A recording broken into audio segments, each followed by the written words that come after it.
All righty. Hope everybody's having a good day today. We're getting one more show in before the wonderful Fourth of July weekend, and everybody has time to not only celebrate but also look back and really take a glance at what this holiday means to our nation. And of course, it's time for family and cooking and all that, but it's a somber day that we all need to look back on and realize the loss and the fights that took place for us and enjoy our Fourth of July's. But today we're joined by, I think, our sixth consecutive LURP, which when we first started, I never in a million years thought we'd even get one because it had been so long. But we are joined by Mr. Ed Beal. First tour is going to be interesting besides his LURP. First tour, he was running a scout dog in Vietnam. I believe he ended up getting injured coming back stateside, going back for a second tour with the LURPs hotel company, and then going over with Mr. Craig, a prior guest, Mr. Craig Jorgensen, over to the Apache troop. And if y'all remember, they were getting into some heavy contact as well. And just to let y'all know, some of the stuff today that we're going to be talking about is actually mentioned in Mr. Craig's book right here. It is LURPs in Cambodia _ MIA Rescue. And it is a harrowing tale of these guys really dusting it up to try and get after a ranger team. So if y'all hear any barking or meowing, it could be on my end or it could be on Mr. Ed's end. So y'all just bear with us. We got loud puppies and cats. Mr. Ed, I hope you're doing good today. How are you, sir? Yes, sir. I'm doing real fine. Excellent. Well, looks like we started getting some people in here, so I believe we shall get the ball rolling here. We mentioned a little bit just about what went on, what you were doing in Vietnam. What about the early days? Where were you born? Where did you grow up? First off. Well, I was born in Greensboro, North Carolina, November 21st, 1948. Wow, that's 76 years ago. that is 5 days. No, 11 days from my dad's birthday. That's wild. Wow, that's really neat. Yeah. Wow. So you, as if people can't tell, I get it all the time when they hear me on here, talk to me on the phone for the first time, talking about my accent. So I kind of knew you were going to be somewhere in the southeastern region with your accent. So born in the woods, grew up in the woods. What did you happen to have any family history of military service? Really, just on my mother's father. He served in the Navy during World War II, and besides that, my father, he wasn't able to join. I had a brother that joined the Marine Corps mid Vietnam. I think it was uh, early 70s is when he joined. Wow. Okay. The Marine Corps. That's it's interesting. That's one thing with the different guys we've spoken to, even the Marines. Some of them were actually attempting to go to the Army, and the Army guys weren't there, or vice versa. Marine weren't there, and they ended up in another branch. And I just always thought that was funny. With you having a little bit of family history militarily wise, was that a driving force, or did you kind of, like every young man growing up, hunt, run the woods, and kind of find a little bit about the military yourself, or how did that come about? Well, really, it was the period of time when I was growing up as a kid. I'd go to the Christmas parade downtown every year. And I think the veterans portion of the parade itself just made a very big impact on me. And I went back year after year to see them, and they just got better and better. And I knew one day I wanted to be a veteran. Wow. That's amazing, and I was thinking about that because I recently watched, and some people don't like it, some people do. I'm not going to judge it either way, but Born on the 4th of July, and that being such a pivotal part for Tom Cruise's character to join the Marine Corps is seeing their annual 4th of July parties, parades, and Yeah, everything in small towns. It's right. so vastly different in your days. Y'all were honoring the Korean War guys, the WW2 guys, Yeah, and getting right. a glimpse of Yeah, real heroes and seeing it. So I think that's one reason we're kind of weird now today. We don't have that kind of stuff as much as we used to. Small yeah, towns still do, but not like they used to, like y'all in yeah, y'all's day. sure. Um, so did you play any kind of sports in high school? Were you doing anything extracurricular, or you just out there hunting and having fun like a young man does? Well, I played little football in high school with the junior JVs until I had to go to the hospital after getting tackled real bad one time, and it broke my nose in a few places that I had to have minor surgery on it. But after that, I went back to the woods where I was comfortable. Yeah, that's tough because I imagine in your day, since you're my dad, well, would have been my dad's age, that y'all were still having, the one bars and stuff like that. There were no full cages, I'm assuming, at that point in Yeah, time. yeah, yeah, and So it was just one of those helmets. Well, yeah, yeah, you're right about that. Yeah, yeah, that's when you know it was tough. That's the tough old but days right there. but see about that was in school you had different equipment when you played with the neighborhood kids. It got a little rougher. It seemed like. Oh yeah, I can imagine off school premises. It definitely got pretty tough in the schoolyard or the lot, so to speak. Yeah, uh, well, see, yeah, that's interesting because most of the guys we talked to, at least, they weren't, shall we say, all staters or what have you, but everybody seems to have a little bit of sporting background, whether it was basketball, baseball, football, or what have you. Few wrestlers have popped up, the northern guys. Um, did you have plans? Clearly, like you said, you knew about the military early on and were wanting to go to the military. Were you wanted to probably join it or thinking about joining right after you graduated, or were you thinking of college and then the military? no, really, like I was talking earlier about the parades that I saw growing up, it just inspired me to want to be a veteran so much that after high school, that's when I joined the military. And I grew up, I always wanted to be a Marine.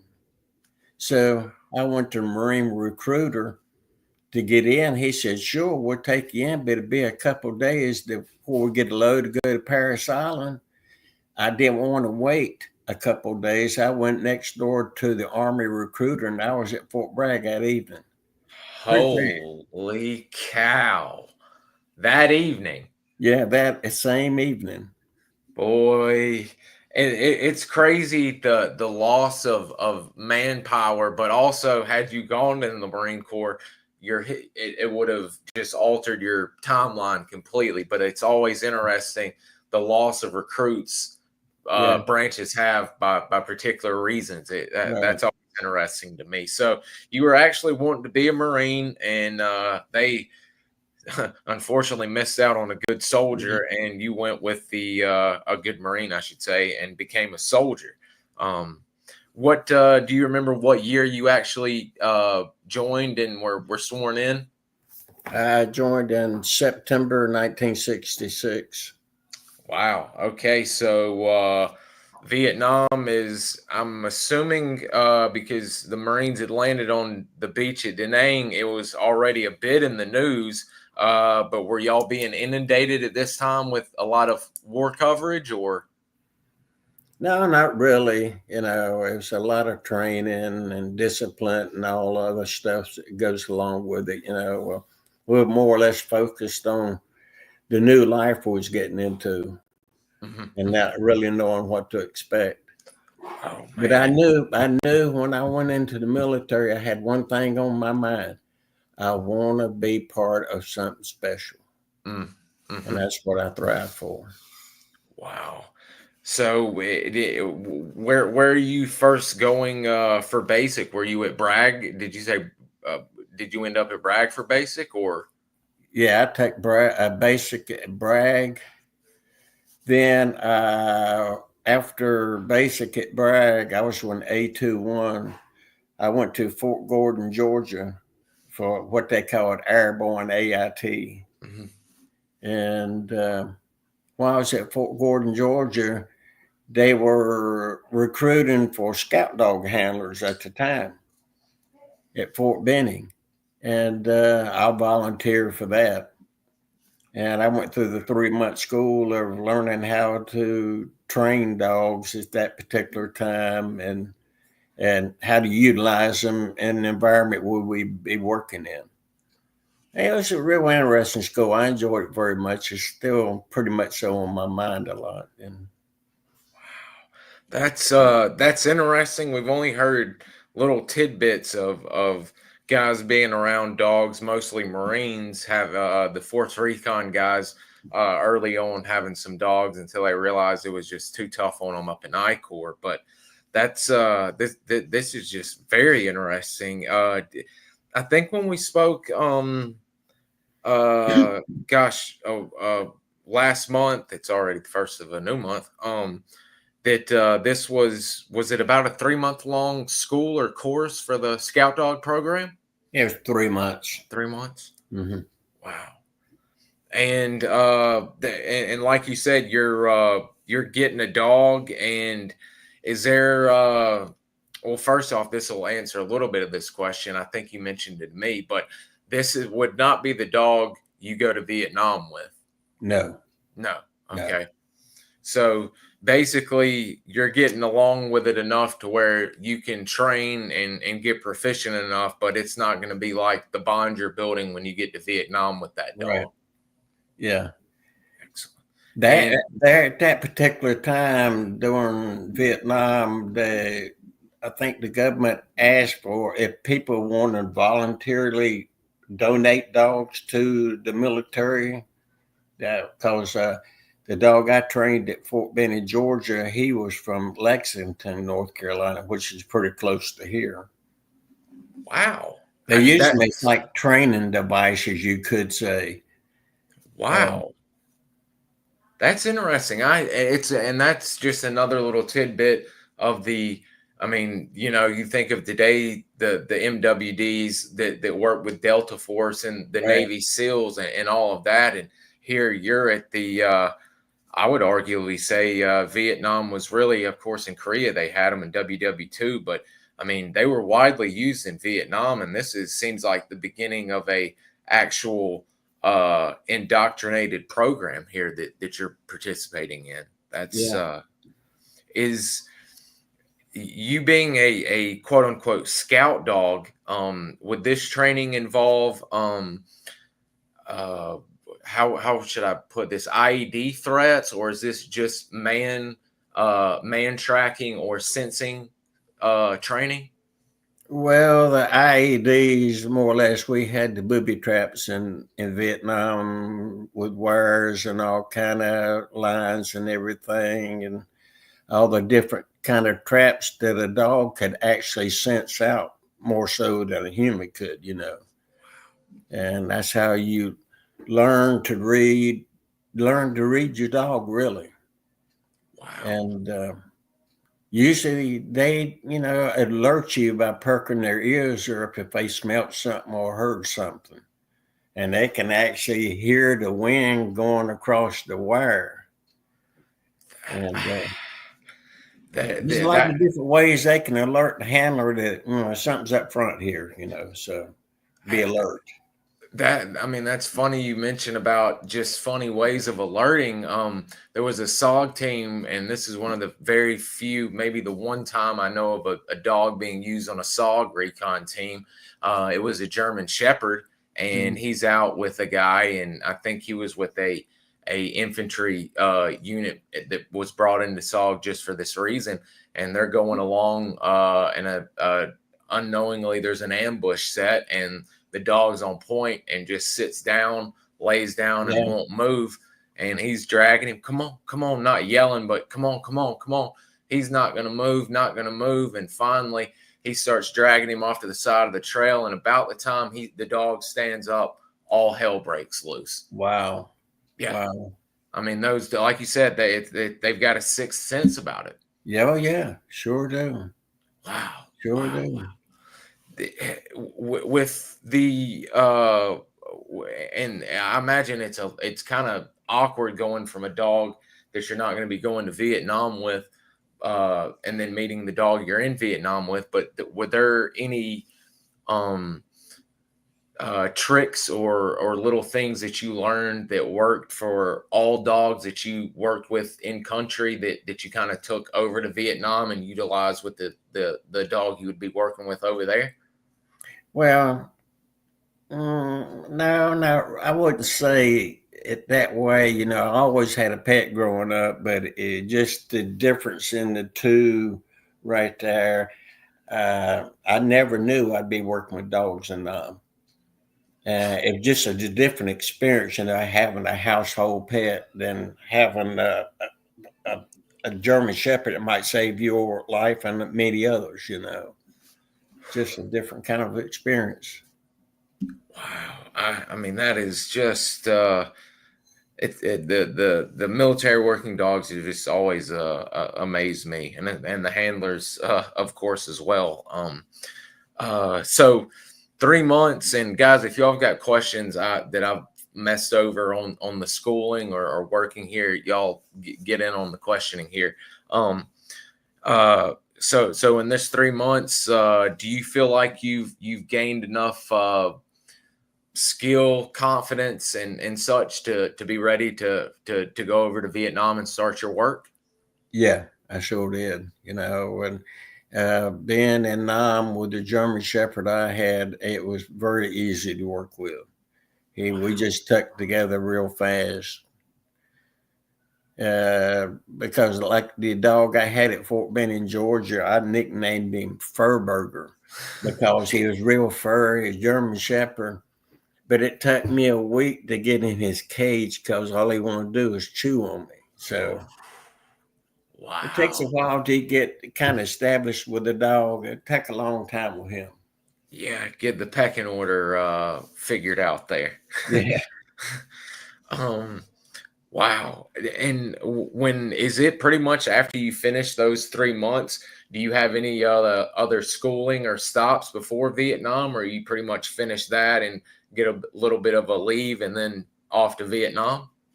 Yeah, after schooling, we got on a leave before we went overseas and went to Vietnam. I think about a 30-day leave. Then once I left the States and arrived in Vietnam, June 1967, I was assigned to the 1st Cav Division, 25th IPSD Infantry Platoon Scout Dog. IPS, okay. We was at an Khe. Okay. And was Khe where I know they had a bunch of helicopters and everything there, but did they have a LURP platoon there as well? Yeah, because we had our kennels. This was in the rear area, and we had kennels back there to keep the dogs and stuff in. And we was on top of this knoll there, but just right down the street from our location was the Company E 52nd Infantry, which was the LURP units. Okay. I knew I'd heard of Khe in several different capacities. Wow. Yeah, it was the largest heliport in the world at one time. Yeah, and stuff. I've got some photos of some Cobra guys taking photos coming in, and it looks like Chicago O'Hare at one point in time. It's crazy. Yeah. Wow. So you're with the 1st Cav, the famous 1st Cav, and do you immediately as soon as you get there, do you go to the kennels or meet up with your guys or whatever and get the dog to start meshing with him, or how's check-in and everything like that go for a scout dog handler? Well, once you got to the unit there at RK, you was assigned a dog, and each guy was assigned a dog, and that was his dog for his tour. And I'm going to say we must have had 15 or 20 at one time. Wow. Okay. So what were the breeds of did y'all have all different breeds, or were y'all strictly a German Shepherd platoon? Mostly German Shepherds. Wow. Okay.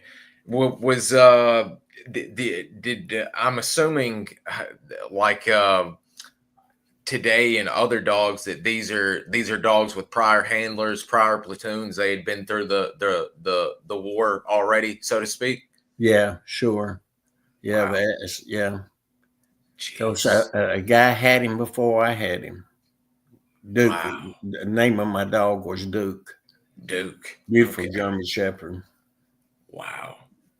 I like that name, the Duke. That's good. What did y'all kind of click when you first got around him? Was he a little bit finicky, or was he all right? No, it took a couple of days, but Okay. it didn't take very long at all because we associated with each other real fast. And but not all dogs were like that. No. We had one dog in the unit, and his name was Satan. Oh God. And he got that name appropriately. He was a mean dog. I can only imagine how he earned that name. Jeez Louise. So when you get it, is it? I mean, y'all are spending, I would imagine, as much possible time. Are y'all doing a little bit of ad hoc training or little drills or whatever to kind of get on each other's frequency, so to speak? Yeah, well, it didn't. I think we might have been back in the rear no more than 2 weeks. Once you got acquainted to the dog and got your equipment and everything, you was assigned to different LZs, and I was at LZ Uplift down in Khe Sanh.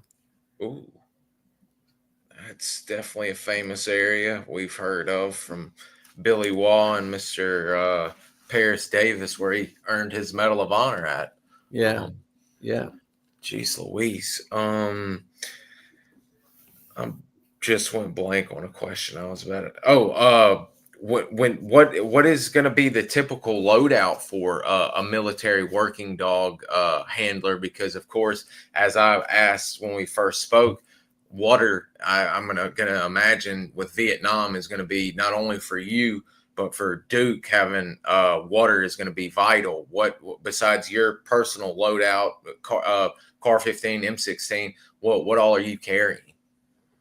Well, I'm carrying the regular web gear with all the ammunition I can actually tote on it, and I had to double my water for the dog because of the heat and everything like that.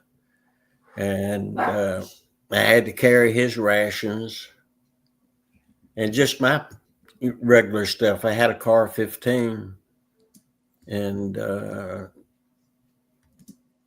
that was about it, really. Wow, so you had a Car 15 with the Scout Dog program. Right. Excellent. That's and this is 66, you said. 67. 67. Wow, that's early in the war. Gosh, I know guys would give their right arm to already have a Car 15. They were very hard to get.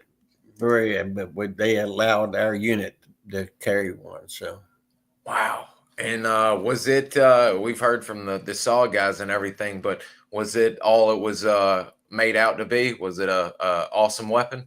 I love that weapon. Yeah, I'd love to have one right now, but I don't. But I was just fixing to say, I think everybody watching and me included would love to have one. yeah, And I can imagine with you doing the scout work and everything, having that collapsible stock and the short barrel had to right. come in a great deal of handy. Yeah, Geez Louise. yeah. Okay, so what is a when you're called up, shall we say, what's a mission or a operation entail for you and Duke?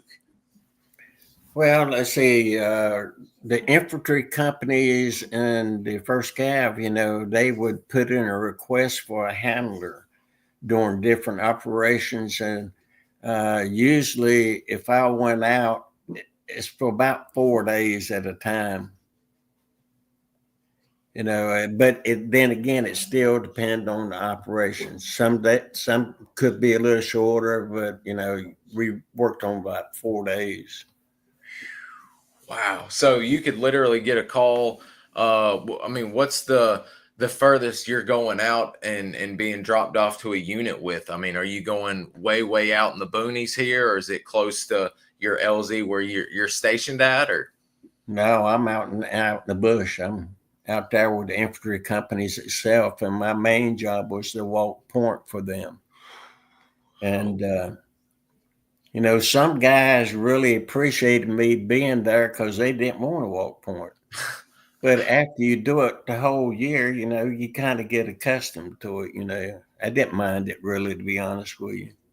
and again, that's where I mean, raised in North Carolina in the woods your whole life. I imagine that is a big part to play in that, being comfortable. Yeah, right. Sure. Yeah.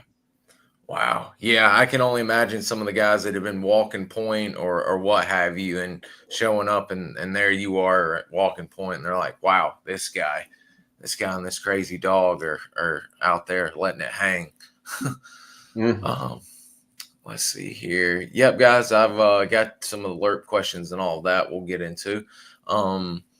Daniel, one of our viewer, was curious about, was there any cool information or stories that stick out in your head about Duke that you'd like to share?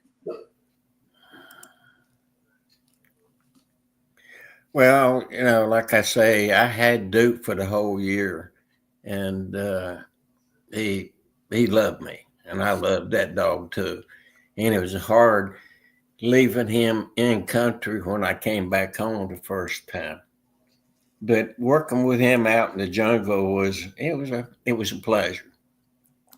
I was by myself, and at least I had him with me, and I knew he'd protect me all he could. But I will mention one thing, and after I came back from Vietnam the first time, I went to Germany.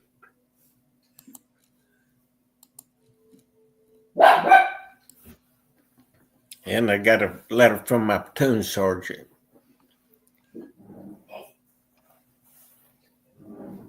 He wrote me a letter from Vietnam, letting me know that Duke and his handler was killed.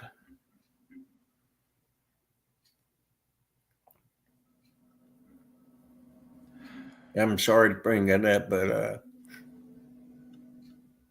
that's what happened to him, and I think about him every day. I'm sorry. I can tell. We can all tell it still affects you, and but I mean, it's a great way to honor him to be able to speak about him like this. And did you happen to know the new dog handler that passed away with him? No, I don't. It happened. I'd never met the new handler. I just left Duke in country, and I knew what was going to happen to him. He'd get a new handler, but I never met the new handler. No.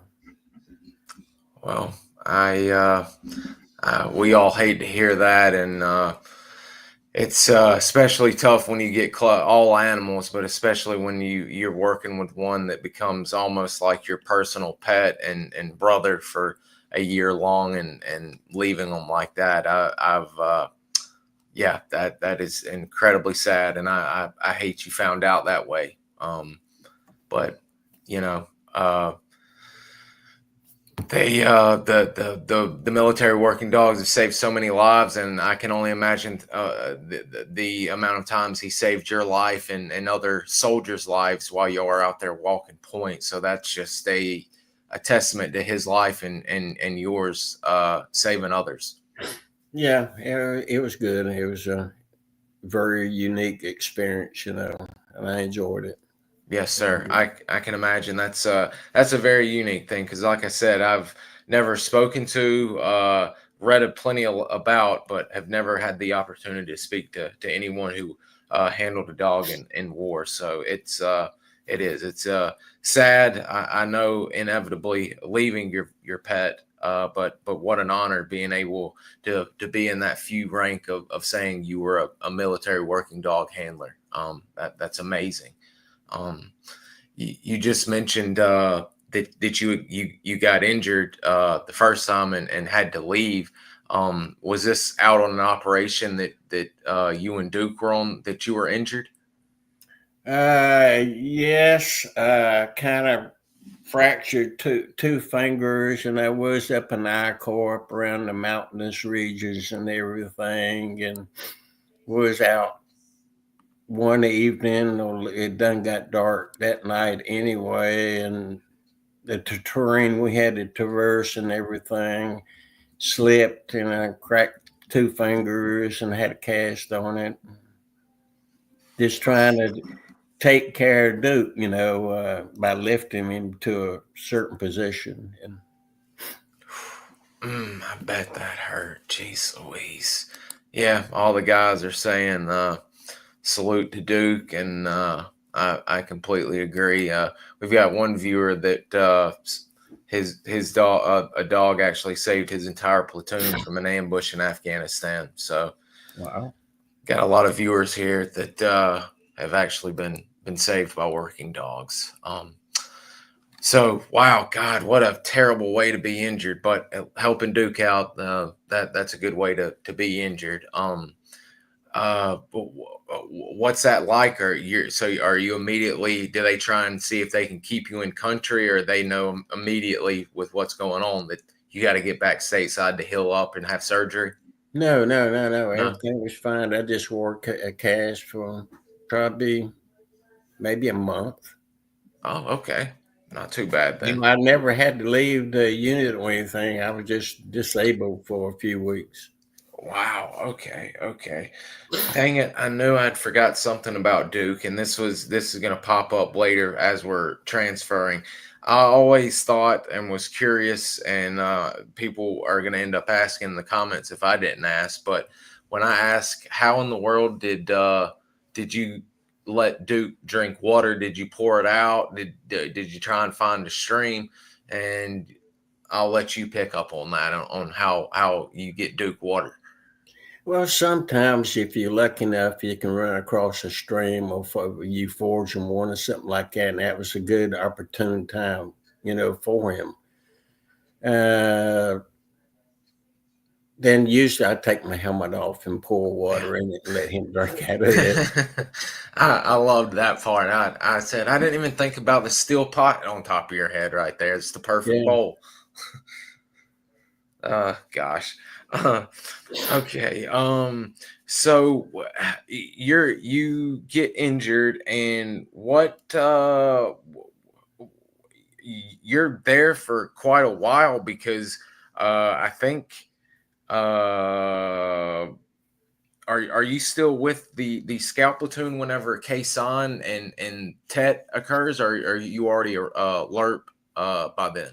No, I didn't get with LURPs until my second tour.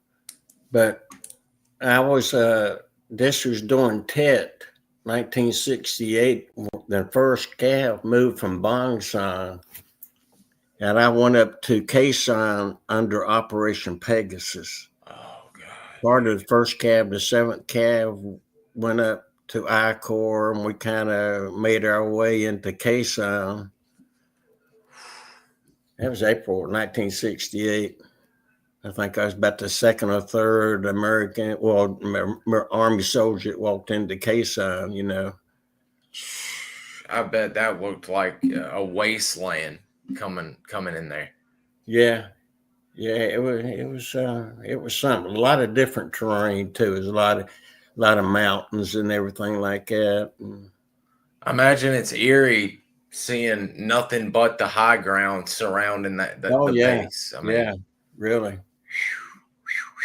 how much time did you have to spend at Khe Sanh when you got there? Let's see. I think we was there kind of maybe at least a week, maybe at least a week. It's been so long ago, you kind of fade and forget about things like this. Yeah. We just made our way into Khe Sanh just to show the Gooks that we could do it, Mm-hmm. And Did they pretty oh, much scurry on once y'all got into camp? Were they pretty much gone and got the DD'd out of there? well, there was a lot of air power working at the time too, around the perimeter of Khe Sanh, and there was something always going on all the time. That would like I say, under Operation Pegasus, we went up there under. Once we got into there and spent a few days, we moved out from there, but we stayed in the general area because I remember working out on the South China Sea during that particular same time, Wow.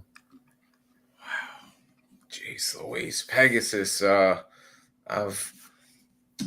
got a book over here on Pegasus and Operation Swift Sword around Khe Sanh. And I mean, you just mentioned the word Khe Sanh and it's pretty much bad news. Yeah. Real rough area. Yes, sir. Yes, sir. Yeah. Do you did you have any more interesting run-ins or stories before you ended up hooking up with the Ranger or the LURP guys? Let's see. I remember going back the second time. That's when I met Craig Jurgensen. I believe we was at not Anke, but Replacement Center, Tonsanute. Cameron Bay? Cameron Bay. Yeah. Cameron Bay. And that's where I met up with Craig Jurgensen, and we was kind of more or less there for a few days to see what units would be assigned to. And all of a sudden, this one guy walked up, and he was with the LURPs, and he was telling us about what they did and the job they undertook. And they were looking for volunteers because, you wasn't assigned to the unit, you had to volunteer. And me and Craig kind of looked at each other and said, "It sounds about like something we need to do." So we both went in together. And did you know Mr. Craig before that time, or was that y'all's first time meeting? First time meeting at Cameron Bay. Yeah. Wow, that's great. Sure was. That is great. So y'all see the guys walking up for H Company and asking for volunteers, and from there, is it in there an in-country school to make sure y'all can even pass the mustard and all of that? Yeah, once you volunteer for a unit, they transported you back to the unit, and you went through about 2 or 3 weeks school right there at Fort Vin. Yes, sir. Yes, sir. I was Yeah, trying to think. that's true. If you had to be cross trained in several different things, and they could tell if you can't cut the mustard, this is not for you. And sometimes guys would find out this is not what I thought it would be. I don't want to be here, so. I think Mr. Craig, or maybe it was Mr. Chuck. I think it was Mr. Craig. He was talking about it may have been y'all's class. He said there was a staggering amount of dropouts there. I think I want to say there was like 70 or something to begin with, and maybe like 20. I forgot what the number was, but he said guys quickly right off the beginning, like before y'all even started something physical, guys were like, "Nah." On second thought, that I don't want to do this. Yeah, that's about right. Oh man, yeah, better to get it out of the way before you start getting beat down and run to death, I guess. I don't know what they thought they were getting into with something called the LURPs, but Yeah. So when you end up completing the in-country school and getting accepted into the company and everything, are you immediately assigned a team, or what's the step like once you were accepted into the unit, shall we say? Well, even though after all your schooling and they accepted you, you wasn't a complete acceptance because you had to go out on 5 missions and you was judged on that too. You know, you get Probation.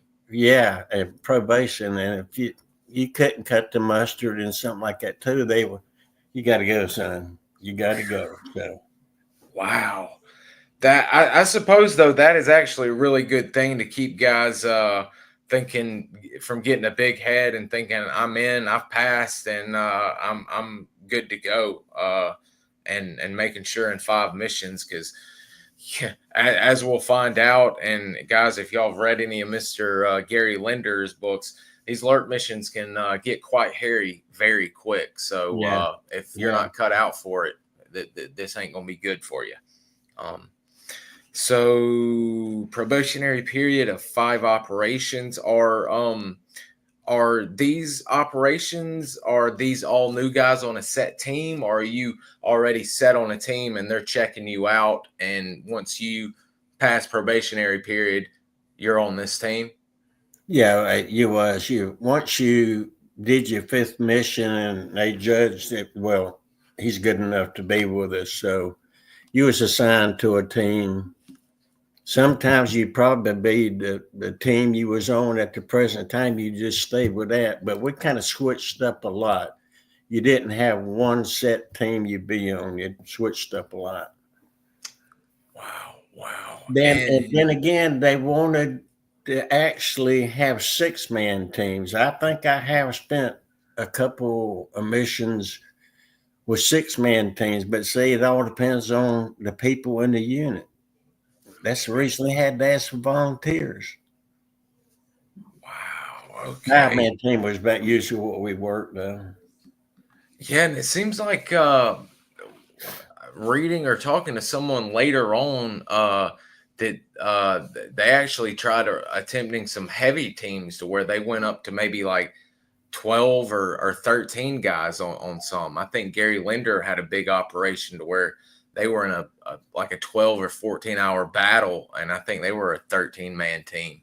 Yeah, Can't remember, but that's crazy. A 5-man team, that's a small group. Y'all special groups, SOG, the LURPs, the Force Recon teams, that 5-man group, that's scary stuff. Did you have any issues? I mean, we've already found out Walking Point, you weren't too bothered by that. Did you have any issues adjusting to the smaller group, shall we say, and trying to recon and hide from the enemy versus looking for a battle? Well, to be honest with you, like I say, my first tour, I worked with large groups, large infantry groups. And to be honest with you, when I joined the LURPs, I really didn't know what I was getting into. You know, I knew nothing about the unit. But, you know, once I got into the unit and made my way there and was accepted, if I got to say this, I served with some of the best people in the world. Actually, if you're out in the jungle, you're in contact, I can turn my back on somebody and trust him that he'll take care of my 6, like I would do for him. And I got it, and I love the LURPs. The 75th, I love that unit. It's one of the best units I ever served with. It definitely tasks up and carries through with when you look at y'all statistics and the awards and the history of the unit throughout the Vietnam War, and of course through the Vietnam War. I mean, it's a stellar group of individuals, to say the least. That's for sure. We did have a question, and I kind of bypassed it as you first got into the unit, but It always comes up about LURP gear and weapons, and I'll kind of start it off with someone was curious about a Thompson machine gun. His grandfather was in E Company, and he carried a Thompson. I don't know how long, considering how heavy that baby was, but did y'all have the option to carry anything you wanted, or what was SOPs? Well, to be honest with you, I believe you could request any kind of weapon you wanted. I'd take, the weapon you wanted. I think I carried 3. And usually when you prepare for a mission, you make out like a little shopping list on a piece of paper. What I did, I took the flap off a C ration box, and I'd write down, I want 8 frags, I want 2 claymores, I want so many rounds of 5, 6, just turn it in, and they go back there and put it together for you. And Gosh, that is too cool. Did with y'all being in the LURPs and you already having one while you were a scout dog, were there many Car 15s floating around the unit? Not when I was with the LURPs. I might have saw 1 or 2, but we didn't have that many in the unit itself. That's crazy how units that need them and should have them didn't necessarily have them all the time. Very strange. This gentleman had wanted me to ask this, and he asked twice, but do you know the legendary LURP Patrick? God, I'm going to butcher this. I know. Yes, I know him. He's passed now. But I used to go to a Ranger reunion in Fort Benning, Georgia, every 2 years, and that's where I met him through other, Rangers that introduced me to him. I know his history, and he's stellar. He's Wow. a stellar individual. Okay, I think I guarantee you that's the person someone told me on one of the other LURP interviews to look up, and I think I'm actually in the process of, I might actually do a little 20-minute little show on his history. Well, I'll tell you what he told me, he wore the enemy's gear. He spoke fluent Vietnamese. He even walked into their camp to get intel, and they thought he was one of them. Jeez. Wasn't he from the Philippines? I believe he was. Patrick. Here we go. Patrick Tadina. Yep. The longest serving Army, 30 years serving in a Ranger through Vietnam. Yeah. I knew him. I got his picture on my phone too. Yeah. Oh, wow. Yeah. There he is with a dog, and passed away in North Carolina at 77. Yeah, I'm definitely going to be doing a little show on him. Holy crap. This guy is a absolute stud. His chest looks like a general. Oh, in his yeah. last photo. Retired Command Sergeant Major. Yeah. Wow. Jeez Louise. That the Vietnam group of the LURP Rangers are just, it's crazy. A lot of the guys went on to either SOG, and then post-Vietnam, a lot of them went on, of course, to stand up the battalions and then made their way into Delta Force. I mean, it's crazy. Eldon Bargewell, the likes of then Virgil Polk, just tons of guys. Boats, God, I laugh at this screen name every time. Boats and Hose would like to know, did LURP and Ranger units work with other Ranger companies, or were you strictly assigned to the groups in your unit? No, there was 13 Ranger companies in Vietnam. There was one attached to each division. Like the 1st Cav Division, it was Hotel Company. Lima Company was L Company was 101st. 173rd was November Company. It keeps going on.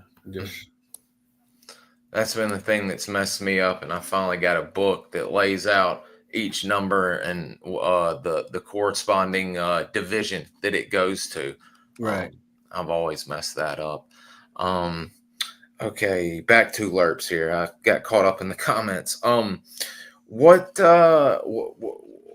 Could you kind of let us know what the LURP overall mission? We know recon, but y'all can go from doing a wiretap, a road watch, a prisoner snatch. What all were y'all doing while you were running with the LURPs? All of the above. All of the above. You know, we went out to get as much intel as we could. And once we found a position to set up offside of a trail somewhere, we'd set up maybe 10, 12 feet offside of a trail and just wait and get as much intelligence as we possibly could. Wow. But if we could snatch somebody, you count on, yeah, we're going to do that too. Ambush, you know, just whatever, you know. Once you're discovered, you got no choice. You got to snap an ambush. What's the AO and the terrain like for you guys? Are y'all up in I-Corps in this area, mountains and such, or what's the terrain looking like for y'all? The terrain wasn't too bad. It was a lot of jungle. It was more jungle than anything else because I was working down in 3 Corps. Tay Ninh in that area, Phuc Vinh, close to the Cambodian border. That terrain wasn't too bad. But once they inserted us, we stayed pretty close to, we didn't travel far because we carried so much of a load that we couldn't, you know, travel 3 or 4 miles through the jungle, you know. Yeah, I was seeing some of y'all's packs as y'all are getting ready to load up and leave. It's like I don't even understand how y'all got on the helicopter, much less got off and started going through the jungle as quiet as y'all did. One interesting, and I had not even thought about the Rangers doing it or the LURPs doing it, because it would be perfect considering you're embedded already in a division, shall we say, a stay behind operation. Didn't you participate in a stay behind operation with the Cav? Yeah, this was in November 1969. LZ Buttons got hit and got penetrated one evening that night. The next day they requested a Ranger team. So I was on a team that went in, and we went out. I think it was Bravo Company first in the night, and we went outside the perimeter several miles, and they dropped everybody off. And the choppers took off, and we walked around for about an hour or two. Then the choppers came back in and picked the guys up, but we stayed behind. And yeah, we pulled a few of those missions, but we followed the enemy for about 3 days until we met each other very furiously too. Holy crap. I mean, so y'all literally going through the jungle and y'all meet face up and it kicks off. Yeah, I could have shook a guy's hand because he walked right up on me. He didn't see me because I was heavily camouflaged. Well, matter of fact, there was another guy with me, and his name was Len Ribago. We was told by a chopper pilot to check out our trail. So the team stopped, and me and Len Ribago walked probably 30 feet to check out this trail. And once we got to the trail, they walked up on us. I could have shook the guy's hand, and all hell broke out, you know. And we had to get out of there fast because we could hear him. We heard him for 2 or 3 days laughing and crying and all kind of stuff in the jungle during the nights and stuff. So we had to get out there on McGuire rig. Is this when y'all hear the pilots over on the loudspeakers telling y'all to get to an Yeah. They were the pilots. They would even have loudspeakers going to try to get them to surrender and everything. You know, they didn't, because when they took back off, you could hear them laughing at them. You know, I don't know what they were saying, but they was laughing at them. Jeez. Oh my God, I can. And didn't y'all, I mean, as you're putting on the McGuire rigs and everything, aren't y'all literally, I mean, y'all are shooting and firing them up as y'all are getting lifted out? Yeah, yeah, yeah. Oh, gosh almighty. If it's dark, you can see the treasures coming towards you. Uh, boy, I bet that was pucker factor the max right there. Oh yeah, yeah. I didn't mind that. To be honest with you, the application itself didn't scare me. It was just seeing the tracers come at you. That's what scared me. Oh, But I think I was extracted 6 or 8 times with a McGuire rig, and I kind of liked it. Really, it was a good ride. a roller coaster ride of the lifetime. I've been Yeah, told. sure. We get asked about the camouflage that you guys use, and I have a few photos of you. I don't know. I think is that ERDL, and I know another one was Tiger Stripe. What was your go-to camouflage? Well, I had both kind, and I like the Tigers the best. But that particular day, I had the regular camouflage fatigues on.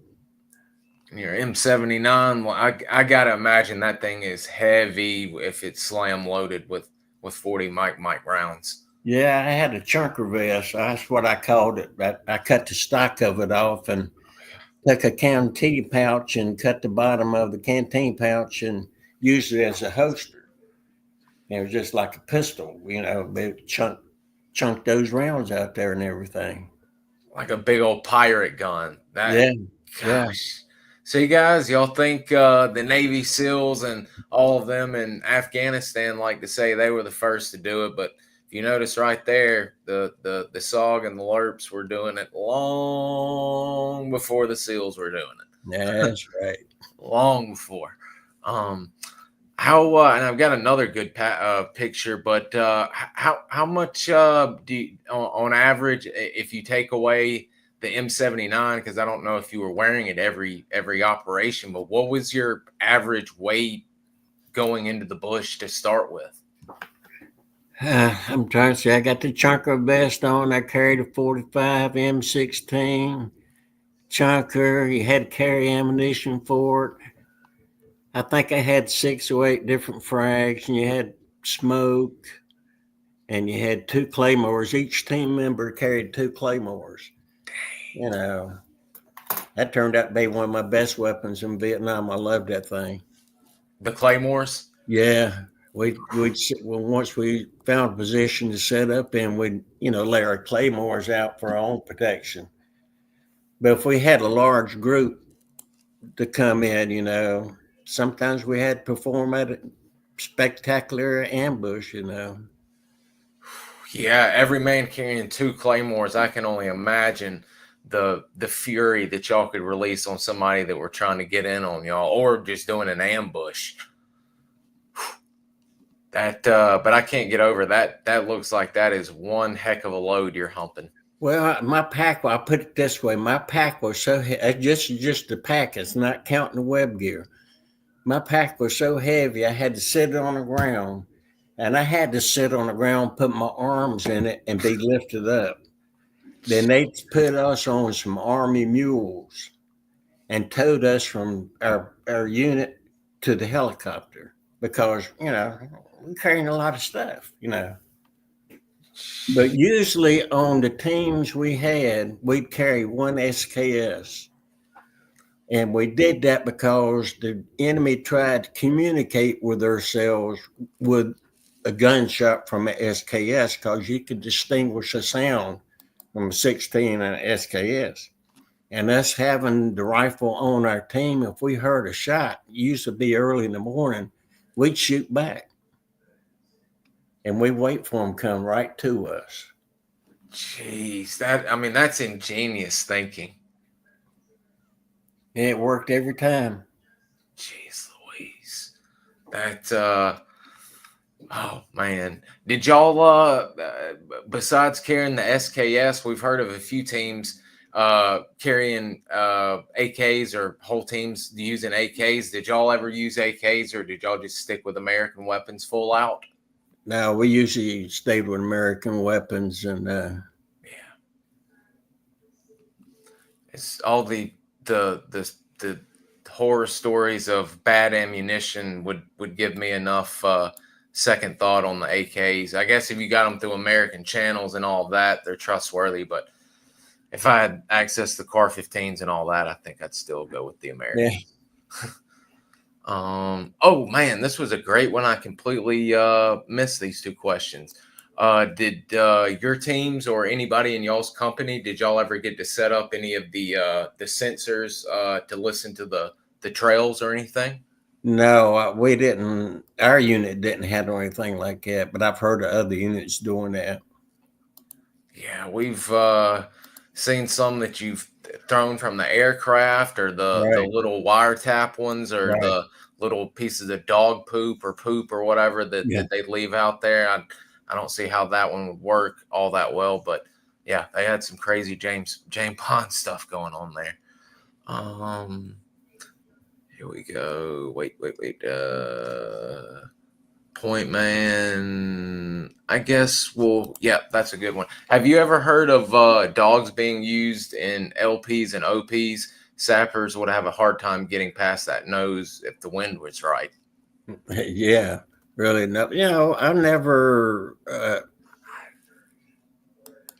I don't We think never. I have. When I was a LURP, no, we never used dogs. But like I say, I've heard other units using them. But our particular unit, that to my knowledge, we never used them. Yeah, I don't know if but that is a good idea. But to be honest, I don't ever think I've heard of a dog being in an LP or an OP of I'm kind any of sort. thinking, how would that? Because when you're out there, you don't talk, you don't make no noise, you use hand signals. How? I don't know if I'd want a dog over me at night because Now, maybe at base camp, yeah, that'd be different. That would be a good one. But yeah, in the field, yeah, that would be a toughie. Um, did you ever work with the Vietnamese Rangers as a no, LURP? no, I didn't. No, you didn't. But we had some Vietnamese range. No, I take that back. I did work with them one time. In our unit, we had to boost team size up. Like I say, I'm working a 5-man team. We tried to get to a 6-man team. We had a CEO at the time that he had an idea. He said, I'm going to get some Arvin Rangers in here to work side by side, and we'll be bunking with them too in the rear area. But that didn't work real well, because it wasn't just a month or so later they had to get rid of them, because if you was out in the jungle, you got in a firefight, it was you against you, what you was up against. And when you was back in the rear, they stole from it and they stunk the place up. Fish heads and rice, you tired of smelling that stuff. Jeez. Yeah, I mean, I hate to say it, although we have heard from guys that there were good units, but the overwhelming majority, even the SOG guys working with the LLDB, that they really did not care to work with them. Give them a Yeah, Montagnard any day of the week over the yeah. Oh, Vietnamese. sure. I've worked in mountain yards too, and they're great people. They were good fighters, and Oh yeah. I respect them people a lot. Loyal to the bone, just Yeah, sure. loyal. Um, oh, interesting questions. LURP units seem to be used very offensively earlier on in the war. Curious to know if, when you were around, was the unit still being used very offensively? Yes, yes. We especially the time I was there, they stressed body count big time. They wanted body count, and they put us on some missions. That's where we got our body count at. And Yeah. I think other than SOG, I think you guys had the highest kill ratio. If I'm not, y'all might have yeah, I had think we higher did. than SOG actually. Yeah, Yeah, really. we did have a high. Yeah, we sure did. It was crazy high. I was actually, I knew it was high, but I was actually shocked how high it was. This question is going back to when you were walking point, as we're about to transfer into your last job set. Galil Hub was curious, when you were a point man, what was the strangest feat of any enemy engineering or equipment that you ever encountered?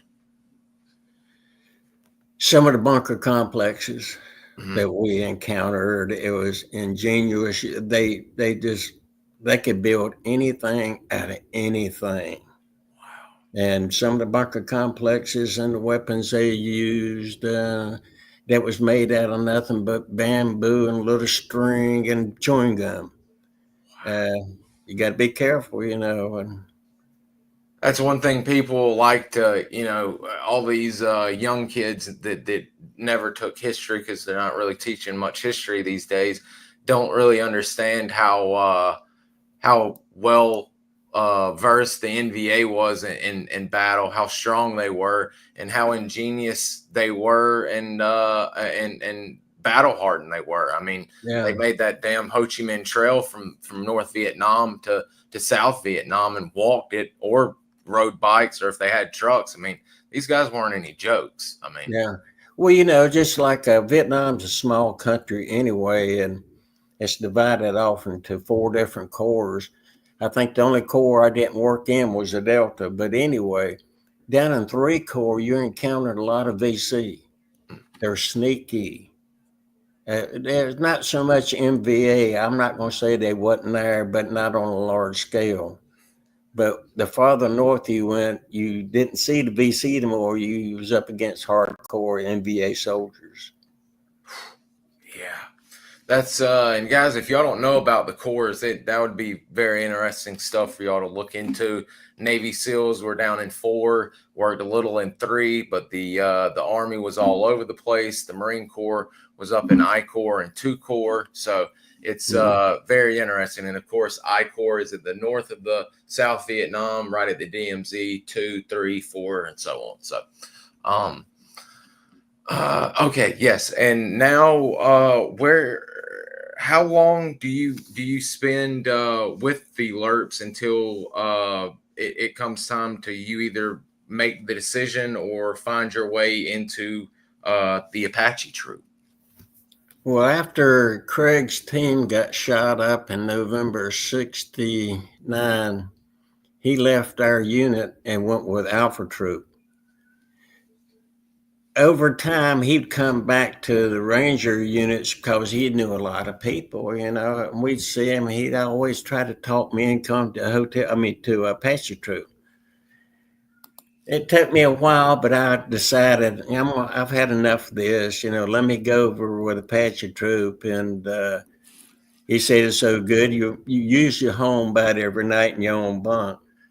But he said, sometimes we go out on some hairy missions. I said, okay, I'll do that. So I left Hotel Company, went with Apache Blues. And it was just like jumping out of the frying pan into the fire. He didn't tell me everything, and but it was also a good unit too. Some real good unit. Oh yeah, the way Mr. Craig's talked about it, and guys, that unit and some of what we're gonna speak on a little bit is covered fully in this book. And actually, that is Mr. Ed right there on the front. And I forgot that gentleman's name that you said. I apologize. Tony Cortez. Tony Cortez. He So, he retired as Command Sergeant Major with 82nd Airborne. wow. Okay. And I think, if I'm not mistaken, he pops up. Yeah, he does. He pops up a lot in the crazy stuff going on. As a matter of fact, I think he's only got 70 days left until he's supposed to leave country when y'all get into a bit of a hullabaloo, so to put it mildly. Yeah. Did a funny question, although I didn't know if it was before the LURPs or the Apache troop, but did you and Mr. Craig end up going to visit the SF guys in Tay Ninh to mess around and see if y'all could get into SF, or would just visit with them? I forgot if y'all visit. I remember, after me and Craig was with LURPs together, we kind of fed off each other, and he had the same kind of personality I did. Give me more, one day we had a brainstorm idea. Let's go see if we can't get with a SOG unit with the Special Forces. So we actually go over the gate and we take a rickshaw to the Special Forces units down there. And once we got there, we got inside the compound, went in the orderly room and told them what we want to do. We're here, take us, But he said, you come at the wrong time because the man that does that's not here today. So, I think we just wanted a little bit more. We're just trying to stretch our necks out a little bit too far, probably, That is crazy. But I believe we'd have left that evening if they'd have took us. From the sound of y'all previously, I would not doubt that. That's quite funny. I gotta admit that's pretty cool. Going to see if y'all can join them. Yeah. Man, oh man. So what exactly, for all of us new and the new viewers, where is Apache Troop located, and what's the job set gonna entail for you? Well, Apache Troop was at Khe Sanh. That was we were close to an area we worked in a lot. It was called the Dog's Head. Matter of fact, I believe that's where we got into that big contact March 19th. But I believe that's pretty close to the Ranger team we lost. No, it was in Cambodia we lost that Ranger team. But it still wasn't far away. It was just over the border. I was just fixing to say it ain't too far from the border. No. As a matter of fact, that's actually Khe Sanh's fairly hot because as we were, I don't know. Well, no, I was speaking to another veteran, but we've had a previous guest that ran the PRU out of Khe Sanh, and they were always getting VC and NVA tax collectors and all of that. So it was hot. Definitely. Oh yeah. But Khe Sanh was a pretty hot area. Yeah. With you guys joining, is there because it looks like it's almost, to put it in crew terms, like a quick reactionary force situation? Are there teams, or are there set duty times for if y'all are on call, this group goes to an emergency? Or we had you could call teams too. We called them squads with Apache Troop. We had 4 squads, and I had 4-2 was my squad's number, and we usually be around search and rescue.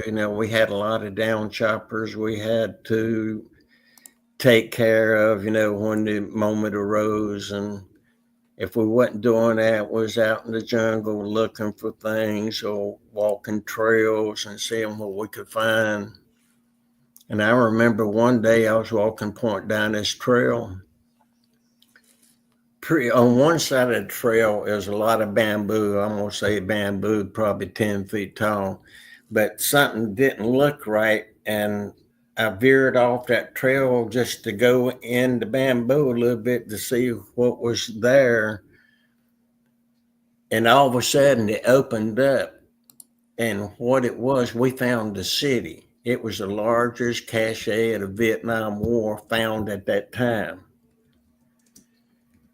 It was so big, we had to get a QRF in there fast because we'd have been outnumbered big time because it was a huge complex with weapons, rice. I've never seen so much rice in my life.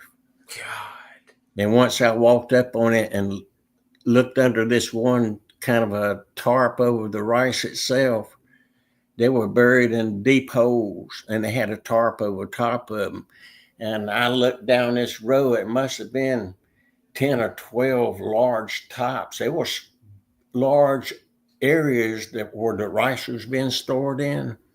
I said, holy hell, I better get back. And so that's when I told them what was there, and that's when they had called QRF in there to, just in case something was to happen. But we didn't encounter anything. Jeez. Do you know, was this in Vietnam or was this on the border of Cambodia or? This was in Cambodia. Wow. I'm wondering if this is the area that was known as the city that you found. That's what It it's was? called, the city. Oh my God. Okay. Yes. Wow. And they I've, got all the weapons and brought it back to our flight line, and they laid all the weapons out. I remember seeing flintlock rifles still wrapped in cheesecloth. oh my God. And they got all the weapons together, took them back to our base and laid them out on the flat flight line. We wasn't able to get one, but they had a lot of colonels and generals and everything, you know. They sent us back out in the bush. Go do your job. The vultures showed up. Yeah, exactly. God, I can't imagine. I mean, seeing that amount of rice just while you're in the jungle, all of a sudden coming across infrastructure like that, Yeah, this and is that. it was under triple canopy, but it was still the area just opened up. I God, mean, it was huge too.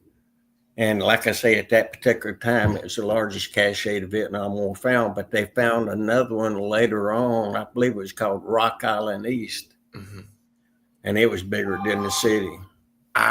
We know, actually everybody probably knows the name, but Mike Vining, who went on to Delta Force, actually found that, and I've got pictures of that where he actually was called in as EOD and he blew up the weapons there at Rock Wow. Island East. Oh, okay. Yeah, yeah. Yeah. What now?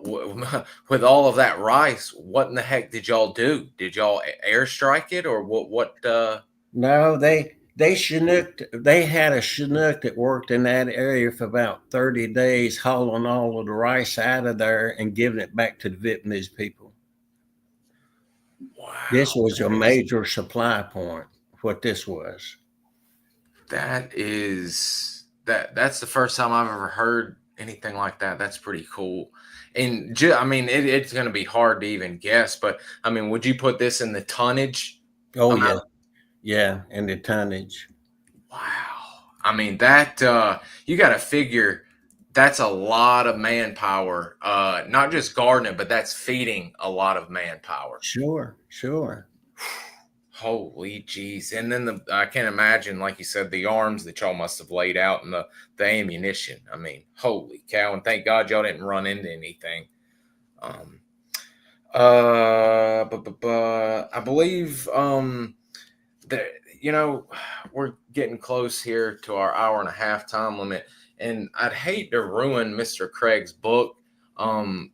You do speak a little bit about it on another podcast, but it is a long story and it's an interesting story. But was there a nighttime operation that y'all actually ran in Cambodia, you and Mr. Craig, or one of your troops?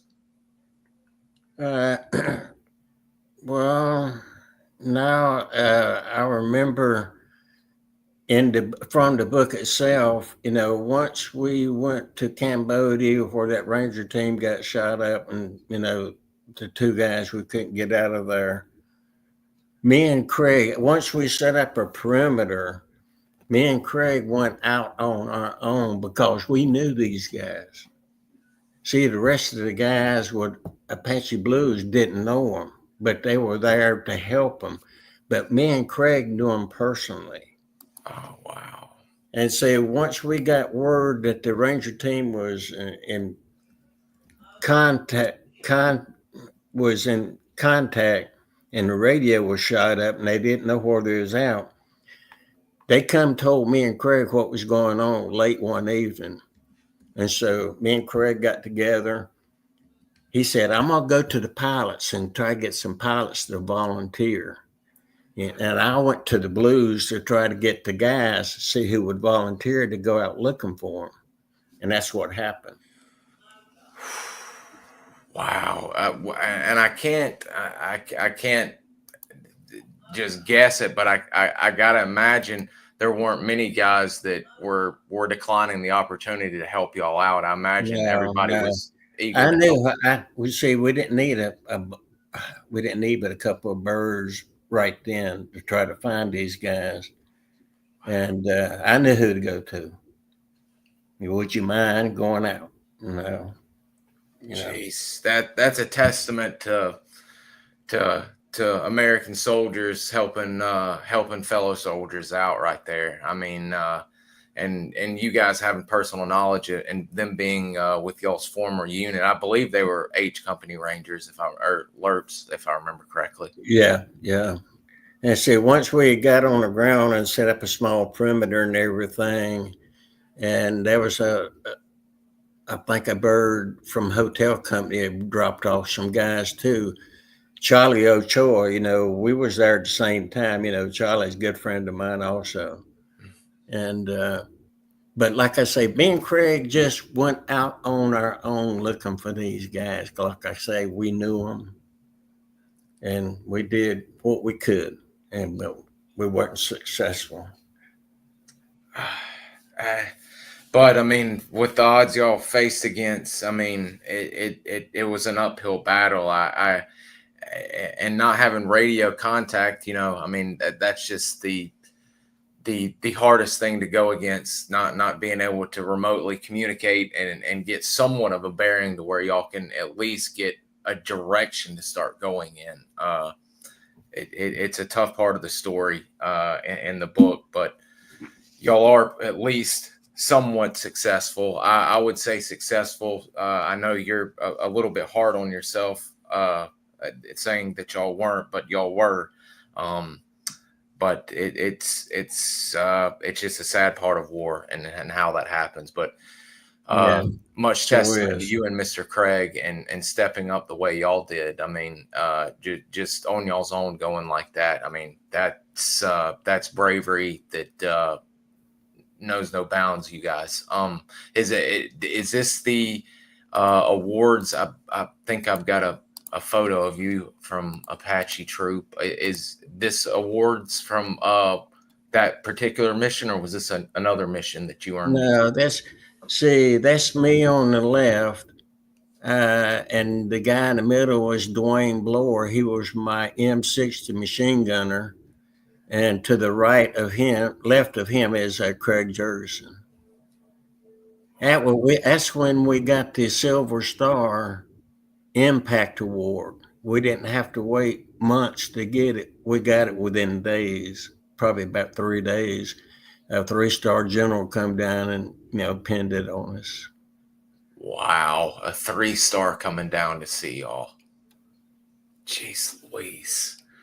You and Mr. Craig, I tell you, you guys are 2 peas in a pod. Just brave is all get out. I mean, it gives me goosebumps when I hear stuff like that. We did it on our own, and we're going to get them and do what we can. We've got 1 or 2 more questions here, and I think we'll be ending on perfect timing here. We did do the cash story, which is still, that is crazy. I can't believe y'all found that. Did y'all do with Apache or with the Ranger, the LURPs? Did y'all do any BDAs? Sometimes, it all depends on what mission you was on and what you were supposed to do. Sometimes BDA was involved in it, sure. Oh, what a nightmare. Gosh, we've heard about those from the SOG guys, and, all the brass thinking they're going to be dead or incapacitated, and all you've done is stirring up a hornet's nest out there. Yeah. Really. Gosh, I know there was a question that I was about to someone put it and I can't find it, but what would you say was the most rewarding job in Vietnam? Was the basis of it your scout dog work, your LURP work, or your Apache troop work? I imagine all of it, but I can't. Well, yeah. I enjoyed all of it. With Scout Dog and being a LURP and being Apache Blue, I had the honor and pleasure serving with the most spectacular people in my whole life. and the unit also. It was great. Absolutely. It's been an honor to, and I think the majority of the LURPs that we've spoke to have been H Company guys, and I'll just say it that you guys are just an awesome group, and kind as can be, humble as can be, but geez, the stories and the stuff y'all have accomplished in life is amazing. And Yeah. I believe this is a photo of you, isn't it, sir? Yeah, that was out on a mission. There was an unexploded bomb, and I just dropped my gear and walked over and had my picture made. I was hoping it wasn't, but I was looking at it and I was thinking that's an unexploded ordnance right there. Yeah, it sure was. I didn't touch it. I just looked at it. Oh Lord, I think I've got one more here I was gonna show. Yeah, I always love showing string photos. And where were you? Was this Ranger training or? Yeah, that was a Ranger train. That was the Morguara rig. I took a little camera up with me and took pictures, you know, and I pass the camera on to other people and they take my picture, you know. Yeah. Selfies also are not a new thing, guys. The guys were doing this on strings 55 years ago. So yet again, we've not invented anything new under the sun. Yeah. Is there anything that you would like to say or share as we start to close out for the afternoon? Well, I just glad I had the honor and pleasure of serving with the United States military, and I don't really regret anything. I feel an honor and pleasure to serving with the people and units I served with. And, you know, to be honest with you, Bud, I just like to know that I can go to my grave and knowing I did things that a lot of people would never do. At least I got to experience. You guys did things just by joining and going to Vietnam and fighting. Y'all were doing things that grown men were actively saying, you know, lying and doing all kinds of deplorable things to get out of going to serve their nation. So I have nothing respect for all of our veterans, but you men that really laid it all the line and went into combat, you know. There's just not really thanks enough and appreciation enough for you guys. I am glad to see a resurgence and a new reinvigoration of interest in the Vietnam War and our veterans and you guys. It's come a little late, but better late than never, as they say. So I just want you to know you're always welcome to come on here, and we can't thank you enough for being open and sharing and answering questions, because it's meant the absolute world to us today. Yeah, thank you very much, Bud. It's been an honor. Thank you much, sir. And if I get to any questions sent in, guys, if y'all got any, if y'all watch this after the fact when we go off live, send me some questions that y'all have got. I'll get them over to Mr. Ed, and I'll get them back to you. And that way you can get a little participation in here. So, Mr. Ed, we thank you a great deal, and hope you have a wonderful 4th of July weekend, sir. Yes, sir. You